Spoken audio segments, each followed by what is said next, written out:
हम श्री कृष्ण जी को लीलाधर समझा करते थे, लीलाधर कहा करते थे। वे लीलाधर नहीं हैं, उनकी लीलाएं तो बहुत सीमित हैं और उनकी लीलाओं से मोक्ष नहीं हो सकता। उनकी लीलाओं को देखकर सुनकर हमारे विषय विकार नहीं मिट सकते। अब एक विशेष संदेश में गुरुदेव भगवान ने हमें बताया कि जो लोग भागवत पढ़ते हैं या भागवत का पाठ करते हैं या भागवत की कथा करवाते हैं तो इससे जीव के विषय विकार नहीं मिट सकते।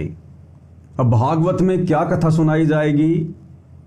ऐसे ऐसे एक बार गोपियां स्नान करने के लिए नदी के किनारे गई। वहां पर श्री कृष्ण जी चुपचाप पेड़ के ऊपर जाकर बैठ गए। सभी गोपियों के जो कपड़े थे वो लेकर पेड़ के ऊपर जाकर बैठ गए। जब गोपियां नहाने के बाद में अपने कपड़े लेने के लिए आई तो पता चला कि कपड़े तो हैं ही नहीं। इधर उधर देखा तो ऊपर श्री कृष्ण जी दिखाई दिए।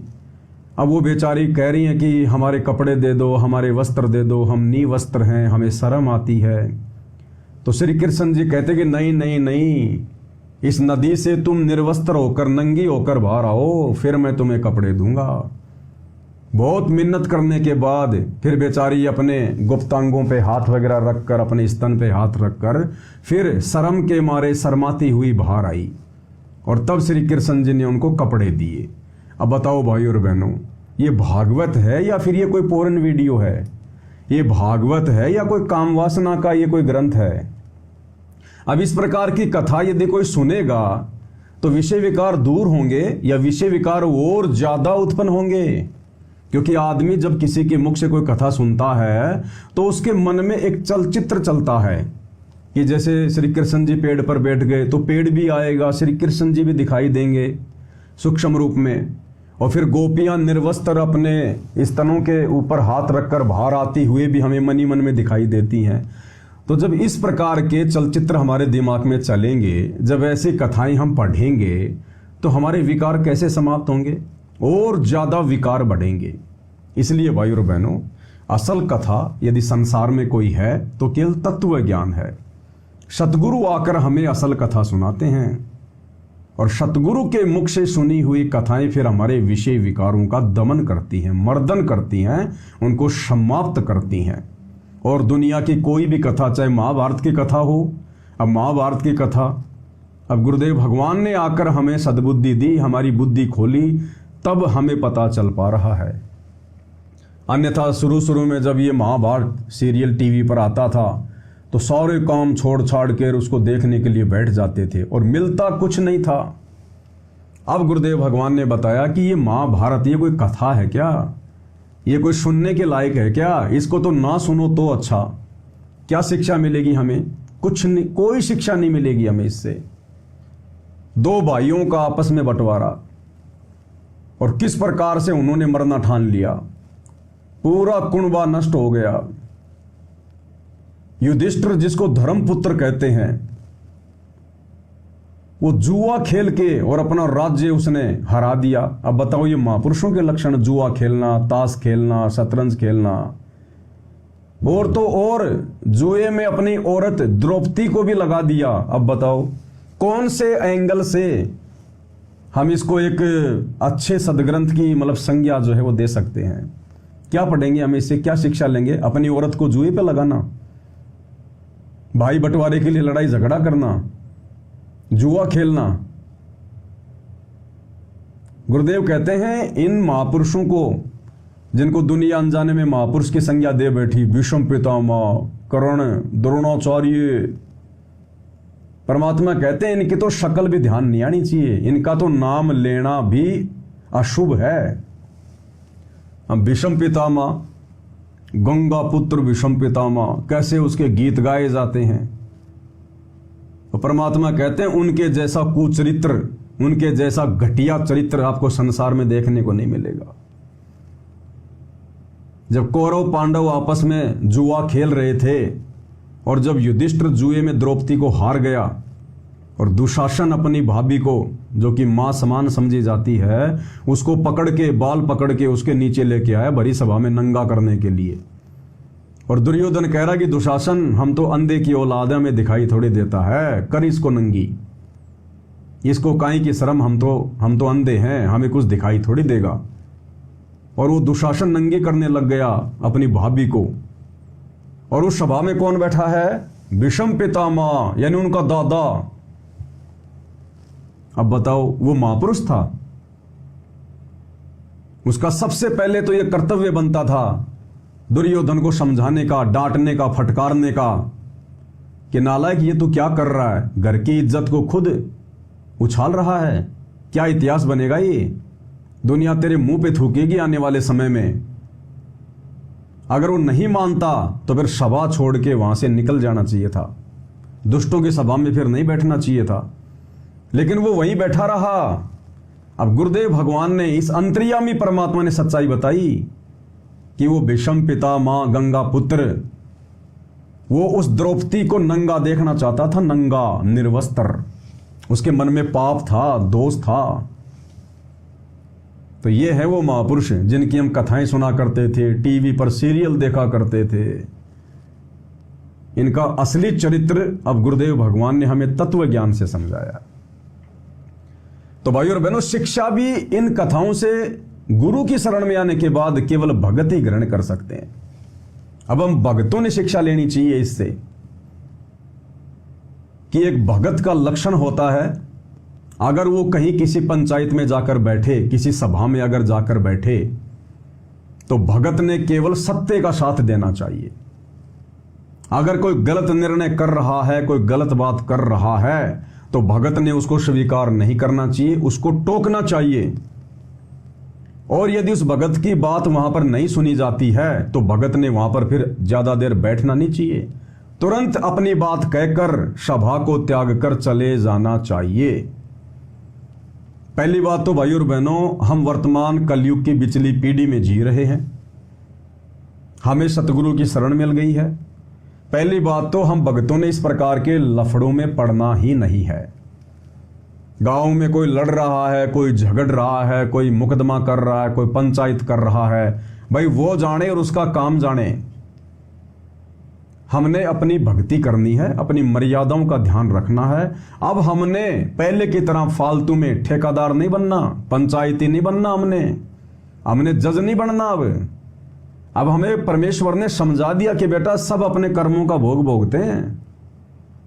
आज अगर किसी के साथ में गलत हो रहा है तो सामाजिक दृष्टि में तो लोग यही कहेंगे कि देखो भाई बेचारा निर्दोष था, गरीब आदमी था और जानबूझ के उसको सताया जा रहा है, उसको दुखी किया जा रहा है। लेकिन गुरुदेव ने बताया कि बेटा यहां पर एक आत्मा के असंख्य जन्म हो चुके हैं और जिस व्यक्ति को आज दुखी किया जा रहा है, सताया जा रहा है, ना जाने किसी जन्म में इस व्यक्ति ने उसको भी सता रखा है, दुखी कर रखा है। ये अपना कर्म फल भोग रहा है और किसी के कर्म फल में हम बीच में ठेकेदार ना बने। हम केवल संदेशा दे सकते हैं परमात्मा से जुड़ने के लिए, भक्ति करने के लिए, अन्यथा वो अपना कर्मदंड भोगेंगे। इसलिए भाइयों और बहनों, हमें भक्ति मिल गई, सतगुरु मिल गया, तत्व ज्ञान मिल गया। झगड़ा चाहे पड़ोस में हो चाहे रिश्तेदारी में हो, वो पड़ोसी जाने और रिश्तेदार जाने। हमने ना तो फालतू की कोई गवाही देनी है, ना हमने फालतू का कोई गवाह बनना है। और जिस समय लड़ाई झगड़ा हो उस समय बैठ के अपनी माला लेके अपने घर में बैठ जाओ, देखना भी नहीं है। अगर खड़े होके देखेंगे तो भी हम परमात्मा के दोषी बनेंगे और ये काल फिर हमें किसी न किसी प्रकार से हमारे को फिर घुमा देगा। फिर आई विटनेस में आपका भी नाम लिख दिया जाएगा कि साहब जिस समय लड़ाई झगड़ा हो रहा था, जिस समय ये लोग मेरे घर पर आए थे डंडे लेके, हथियार लेके, उस समय वो फला फला है, वो रामचंद्र दास भी गेट पे खड़ा होके देख रहा था। तो उसी समय पुलिस फिर आपके भी ले लेगी बयान, आजा भाई, बोल भाई तूने क्या देखा। अब आप क्या कहोगे बताओ। अगर ये कहोगे कि मैंने नहीं देखा तो ये झूठ हो गया, और देखा, और यदि फिर आप उनके बीच में पड़ोगे फिर आपकी भक्ति डिस्टर्ब हो जाएगी। तो वर्तमान में तो भाई और बहनों, हमने बिल्कुल हर प्रकार से आंख बंद कर लेनी है संसार से। कौन लड़ रहा है, कौन झगड़ रहा है, कौन मर रहा है, बाढ़ में जाओ। ये दुनिया, ये काल का लोक है, यहां कभी शांति नहीं हो सकती। अगर शांति होगी तो सतगुरु के चरणों में आने से, सतगुरु की शरण में आने से, उनकी भक्ति से, उनके आशीर्वाद से। तो हमने किसी प्रकार के लफड़े में नहीं पड़ना है और अपनी भक्ति पे हमने ज्यादा ज्यादा ध्यान देना है और फालतू के लोगों के साथ में ना हमने व्यर्थ में उठना और बैठना है। अगर उठोगे बैठोगे, कल को कोई दो बात हो गई तो उसमें आपको भी बीच में ठोक दिया जाएगा। इसलिए परमात्मा कहते हैं दुनिया से ती दोस्ती, पड़े भजन में भंग, एकाएकी राम से के साधु के संग। तो प्रसंग चल रहा था महाभारत का। तो शिक्षा भी इन ग्रंथों से सतगुरु की शरण में आने के बाद सतगुरु के सत्संगों को सुनकर भगत ही ग्रहण कर सकते हैं। तो हमें शिक्षा लेनी चाहिए कि किस प्रकार से भाई बंटवारे को लेकर और पूरा का पूरा खानदान नष्ट हो गया, पूरे कौरव नष्ट हो गए, करोड़ों की संख्या में सैनिक मरवा दिए गए और अंत में उनको भी जो है हिमालय में जाके गल के मरना पड़ा। पांडवों को भी थोड़े बहुत दिन उन्होंने राज्य किया, करोड़ों लोग मरवा के, उसके बाद उनको भी हिमालय में जाके गल के मरना पड़ा और फिर नरक में डाले गए। तो सतगुरु की शरण में आने के बाद हम भगत भाई बहनों ने शिक्षा मिलती है कि ये जमीन, ये जायदाद, ये मकान, ये संपत्ति ये यहीं की यहीं पड़ी रह जाएगी और ना जाने कितने लोग इनके ऊपर मुकदमे कर करके मर गए, लड़ाई झगड़ा कर करके मर गए, रजिस्ट्रियां करवा करवा के मर गए। ये जमीन यहीं की यहीं पड़ी है और लोग ना जाने कितने मर गए, खप गए। तो अब सतगुरु की शरण में आने के बाद हमने संतोष भी करना पड़ेगा, धैर्य भी धारण करना पड़ेगा। अगर भक्तों का भी आपस में भाई बंटवारा होता है, दूसरे परिवार वाले या भाई बंधु आपके अनुपदेशी हैं और यदि बंटवारा होता है तो भगत ने उस बंटवारे में किसी भी प्रकार से लड़ाई झगड़े की कोई गुंजाइश नहीं रखनी चाहिए। भगत ने तो करना ही नहीं है लड़ाई झगड़ा, भले भगत के साथ में दूसरे अनुपदेशी अन्याय क्यों ना कर रहे हैं, भले आपको 1 बीघा जमीन 1 एकड़ जमीन आपको कम क्यों ना दे रहे हैं, भले आपको सबसे घटिया जमीन क्यों ना दे रहे हैं, भले आपको वो पुराने वाले मकान क्यों ना दे रहे हैं, भगत ने हर स्वीकार कर लेना चाहिए, अड़ना नहीं चाहिए। परमात्मा कहते हैं दास गरीब शकल में साहिब, नहीं किसी से अड़ना रे। उस समय वो भी हमारी परीक्षा होती है, हमारी परीक्षा। सतगुरु वो परिस्थितियां पैदा करके अपने भगत की जो है वो परीक्षा ले लेता है कि देखता हूं मेरे भगत के मन में अभी भी ये संपत्ति के प्रति, मकान के प्रति, जायदाद के प्रति अभी भी मन में किसी प्रकार की कोई ठूठा है या नहीं है। मेरे भगत के अंदर धैर्य, संतोष ये गुण आए कि नहीं आए। अपने सतगुरु पर भगत विश्वास करता है कि नहीं करता है, या भगत भी उनकी तरह हो जाएगा कि नहीं वो जमीन तो बंजर है, उसमें तो कुछ पैदा ही नहीं होता, मैं क्या करूंगा उसको लेके। कोई ना नुकर नहीं, वो आपकी पैतृक संपत्ति है।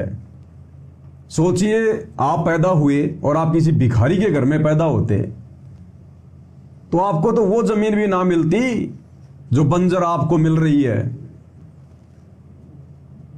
आप किसी रेड लाइट पर किसी भिखारी की औरत के गर्भ से जन्म लेते, पैदा होते, गाड़ियों का धुआं, मिट्टी आपको ये फांकने को मिलती, वहीं रोड पे सोना पड़ता, रेड लाइट पे उस पुलिये के नीचे जहां पर लोग पेशाब करते हैं आपको वहां पे सोना पड़ता। आज कम से कम आपको अपने बाप का भाई बंटवारे में वो पुराना मकान तो मिल रहा है। तो इस प्रकार से भी हमने संतोष करना चाहिए इस ज्ञान को आधार बनाकर। और दूसरा सबसे बड़ा संतोष कि मैं तो सतगुरु की शरण में हूं, मेरा सतगुरु तो बंजर में भी सोना उपजा दे, बंजर में भी। जब धना भगत के खेत में परमेश्वर ने बीज भी नहीं डालने दिया, धना भगत खाली छोटे छोटे कंकर फेंक के आ गया और परमात्मा ने तुम्बे में ज्वार दे दी। हो सकती है क्या? अपना विधान परमात्मा खुद ही चेंज कर सकता है। तुम्बे में तो तुम्बे के बीज होंगे, परमात्मा ने ज्वार भर दी, ज्वार, और बिल्कुल साफ सुथरी। तो परमात्मा क्या नहीं कर सकता फिर अपने भगत के लिए। तो ये समय भाई और बहनों हमारी परीक्षा का होता है। अब मान लीजिए आपका सतलोक जाने का समय आ रहा है, अब हमें तो पता नहीं चलेगा ना, वो तो सतगुरु को पता है कि हमारी भक्ति पूरी हुई कि नहीं हुई, हम कब जाने योग्य बनेंगे। मान लीजिए हमारा सतलोक जाने का समय नजदीक है और इधर भाई बंटवारा आ गया और उस समय आप किसी न किसी बात को लेकर लठ लेके खड़े हो जाओगे तो आपके तो अंदर सब कुछ सिस्टम चेंज हो जाएगा। मन में वही मनीलता, दुष्ट विचार, तरह तरह के विचार। तो इसलिए भाई और बहनों हम भक्तों ने वर्तमान में हर प्रकार से संतोष ही करना पड़ेगा, क्योंकि लक्षण बताए ना परमात्मा ने भगत के 16 आभूषण है। ये हमने सतगुरु पर विश्वास रखना है, जमीन ना होगी तो भी परमात्मा दे देगा। एक सत्संग में गुरुदेव ने बताया कि ये परमात्मा, जब तुम अपने घर का दरवाजा खोलो तो तुम्हें नोटों से भरा हुआ मकान मिले, नोटों से भरा हुआ, और दुनिया के किसी भी बैंक से जाके तुम मिला लेना, किसी भी बैंक से अगर जरा भी नंबर में कोई उकचुक मिल जाए तो ये वो परमात्मा है। एक सत्संग में गुरुदेव ने गोरखनाथ का उदाहरण दिया कि किस प्रकार से उसने, जब उसके गुरु ने जब कहा कि गोरखनाथ मैं पानी पीऊंगा, पानी निकाल, तो गोरखनाथ पानी निकालने लग गया। और उसके बाद उसका गुरु जो सोने की ईंटें छुपा के रखा हुआ था, गोरखनाथ ने निकाल के कुएं में डाल दी। उसका गुरु बड़ा नाराज हो गया, तूने सत्यानाश कर दिया, ये कर दिया, वो कर दिया, मैं इसका भंडारा करता। तो गोरखनाथ ने फिर अपनी सिद्धि शक्ति से, पास में एक छोटा सा पहाड़ था, मंत्र बोल के पूरा का पूरा सोने का बना दिया, सोने का। किसने बनाया? गोरखनाथ ने। गोरखनाथ कौन था? कोई भगवान नहीं था, कोई देवता नहीं था, कोई अवतार नहीं था। आप और हमारे इतने 2 कोटि का जीव था। थोड़ी बहुत अपनी भक्ति करके, तपस्या करके परमात्मा से सिद्धियां प्राप्त कर रखी थी, खिलौनों से खेल रहा था, पूरा पहाड़ सोने का बना दिया। और फिर गुरुदेव ने बताया कि बच्चों, जो परमात्मा तुम्हें मिल गया है सतगुरु के रूप में वर्तमान में, ये परमात्मा तो पूरी धरती को सोना बना दे, पूरी धरती को। लेकिन फिर तुम खाओगे क्या? अनाज कहां पैदा करोगे? तो भाई और बहनों, सतगुरु कुछ भी कर सकता है, सतगुरु समर्थ है, लेकिन सतगुरु ने हमसे भक्ति भी करवानी है। सतगुरु ने धीरे धीरे हमारे सारे रोग काटने हैं, हमारे विषय विकार काटने हैं। इसलिए अब ये परमेश्वर आप और हमारी डोर, रस्सी, नकेल अपने हाथों में पकड़ कर ही ये चलाएगा। तो हमने हर समय, हर स्थिति में सतगुरु की रजा में राजी रहना है कि जैसा मेरा भगवान, मेरे गुरुदेव जैसा मुझे रखें, जैसा मुझे चलाएं, मैं उसी अनुसार उनकी रजा में राजी रहकर ही प्रसन्न रहूंगा। इसलिए भक्तों ने कहीं कोई आड़ आराज नहीं करनी चाहिए। यह सतगुरु का ज्ञान है, सतगुरु के सत्संगों का निष्कर्ष है ये। मैं पवनदास कोई उपदेश नहीं दे रहा, ये बातें मेरे ऊपर भी लागू हैं, आप बातें आप पर भी लागू हैं, सब पर लागू हैं। तभी हमारी भक्ति सफल होगी, नहीं भक्ति सफल हो ही नहीं सकती। अगर आप किसी भी बात को लेकर मनमुटाव कर लोगे, लड़ाई झगड़ा कर लोगे, तो पहली बात तो हमारा अंतःकरण खराब हो जाएगा, समय पर हमारा भजन नहीं होगा, कोर्टों के हम चक्कर काटेंगे, तारीखों पे तारीखें, दुनिया भर की टेंशन, वकील लूटेगा, और क्या पता केस हार जाएं, जीत जाएं, सजा हो जाए, हमेशा दिमाग में टेंशन रहेगी। तो भक्ति कहां करेंगे? हम कर ही नहीं पाएंगे भक्ति। इसलिए परमात्मा कहते हैं थोड़ा खा लो गम खा लो।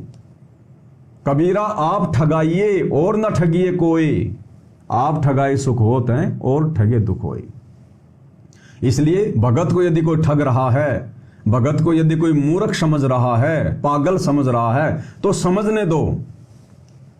वो कितना खा लेगा, कितना लूट लेगा, और लूट कर खाकर जाएगा कहां? परमात्मा के बच्चे का खाकर कभी कोई सुखी हुआ है क्या? और फिर परमात्मा अपने बच्चे को वो दे देगा, अपने भगत को वो दे देगा जिसकी कोई कल्पना नहीं कर सकता, कल्पना भी। तो हमने अपने गुरुदेव भगवान की रजा में राजी रहना है।